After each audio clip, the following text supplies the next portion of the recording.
a stunning change in leadership for Wisconsin football. We'll tell you more about who may be the Badgers' next head coach. Also, the Diocese of Madison mourning the loss of a bishop who served at congregations across Dane County for nearly 20 years. That's all coming up right now at 5:30. Breaking news tonight from the University of Wisconsin. A new era of Badger football is being ushered in. Wisconsin announcing in just the past 30 minutes it's hired Luke-Fickell to lead its football program. He comes from the University of Cincinnati, where he spent the last 6 seasons as the Bearcats head coach.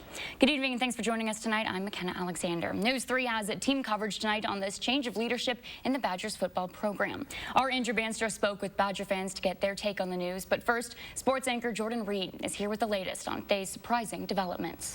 Yeah, surprising might be the best word to describe Wisconsin naming Luke-Fickell as the new head football coach. When Paul Chryst was let go nearly 2 months ago and Jim-Leonhard took over as interim head coach, Wisconsin Athletic Director Chris McIntosh said they would open up the search. Now, many thought Leonhard would ultimately be the guy, especially his players, but apparently that's not the case. Reports of the Badgers making a push to get Luke-Fickell to Madison popped up late this morning through several sources, including former State Journal reporter Tom Oates. Then as the afternoon progressed, more reports mentioned a meeting between Fickell and his players, making it more likely he would be leaving Cincinnati and coming to Wisconsin. The UW Board of Regents, which must meet in order to sign off on a head coaching hire and compensation package, met in a closed session at 4 o'clock this afternoon, and of course the official announcement came down in the last 30 minutes.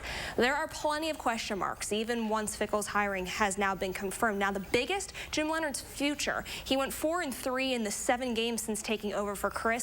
The win over Nebraska last week made Wisconsin bowl eligible for the 21st straight season. All right, thanks, Jordan. It's no secret Badgers players are emotionally invested in their interim head coach, Jim-Leonhard.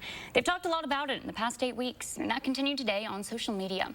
Following the loss to Minnesota, safety John Torchio said in part to Jesse Temple of The Athletic, whoever hires coaches is going to be an idiot if they don't hire Coach Leonhard. And this morning, junior linebacker Nick Herbig tweeting out a slang abbreviation to express laughter upon seeing the news linking Fickell to Wisconsin. And senior cornerback Justin Clark tweeting, Coach Leonhard was the most brilliant guy I ever learned from. Just baffling, man.